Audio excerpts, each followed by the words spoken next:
Christian grifter Andrew Wilson lied about cousin marriage in Christianity, claimed that Christianity doesn't allow cousin marriage. We outlaw first cousin marriage.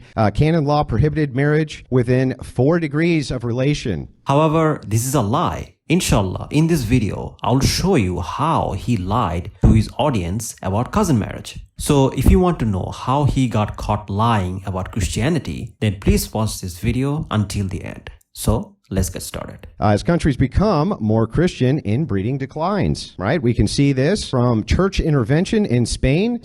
Italy, similar high rates in the medieval period. The church enforced bans over the century. France, high medieval. Canon law prohibited marriage within 4 degrees of relation. Stop the cap. Yeah, he's lying. Christianity absolutely allows cousin marriage. For example, if you read Leviticus 18, this whole passage is about forbidden marriages, so marriages that are not allowed in Christianity. And cousin marriage is mentioned nowhere. Cousin marriage is never mentioned, which means cousin marriage is allowed, at least first cousin marriage.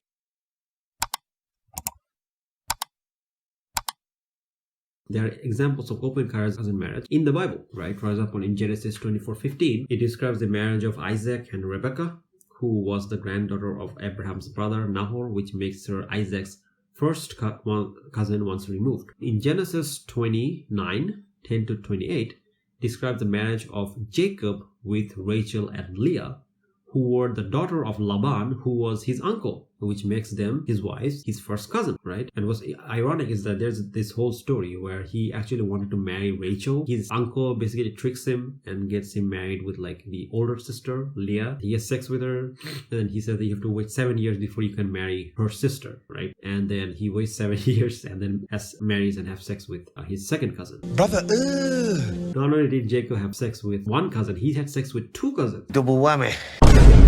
And again, like hypocrites like Andrew Wilson have no issues with this, right? When their own God in the Old Testament allows cousin marriage, not just with one cousin, but 2 cousins. As countries become more Christian, inbreeding declines.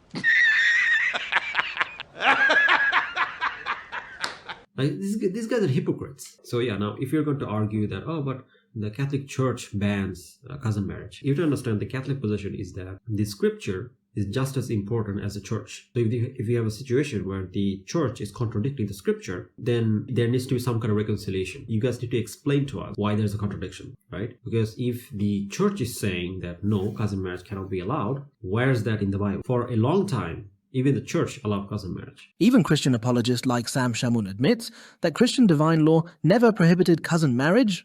This is where Christians are going to get embarrassed. Christians, do you know there's not a single verse in the Bible that condemns getting married to your cousins? He's absolutely right. Do you know when God forbids sexual relations, he never includes first cousins or second cousins?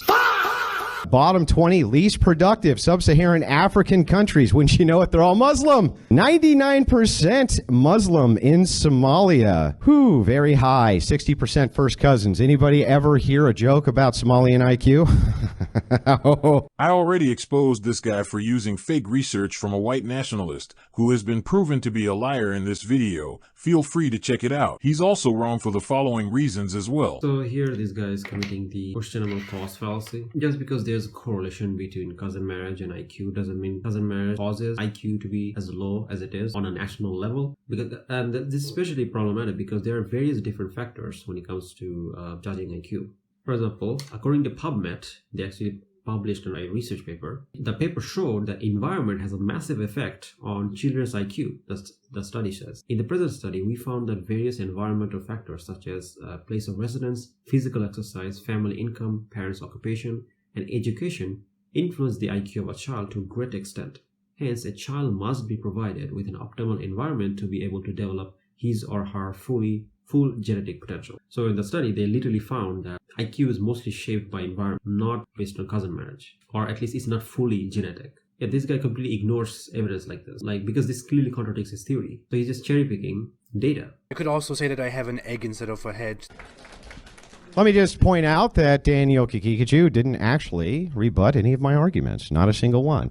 My argument was simple, and I'll repeat it here again. The argument is that your society has to rely on the benevolence of mind to exist because of your general IQ. So what's my argument here? My argument is that Christian societies are better because they lower inbreeding, which collectively takes your IQ so far down the rabbit trail that you end up having to beg the higher IQ individuals for protection. Again, this is a lie. Christianity allowed cousin marriage for thousands of years, so it doesn't lower quote-unquote cousin marriage. And another way you know that using IQ to judge intelligence is pseudoscience is by the fact of looking at history, right? So according to him, he says that, oh, your civilization has to rely upon the Christians, right? Which is completely opposite, because if you look at history, or especially Muslim history, Muslims completely wiped out Christianity from the Middle East. That we wiped you guys out. How do you explain that?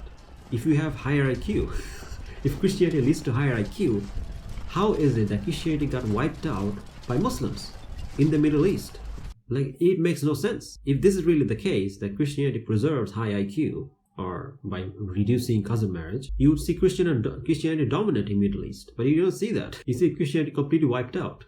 By wiped out, I don't mean completely gone. There are, of course, Christians in these countries, but for the most part, it's mostly Muslim countries. So how do you explain this? How is it that this kind of like low IQ Arab population completely destroyed your high IQ civilization? That's because IQ science is bullshit. Like, IQ science doesn't prove anything. People's intelligence is shaped by their environment. And the reason Arabs were able to completely decimate the Christian empires is because these people were very smart because of the environment they were in.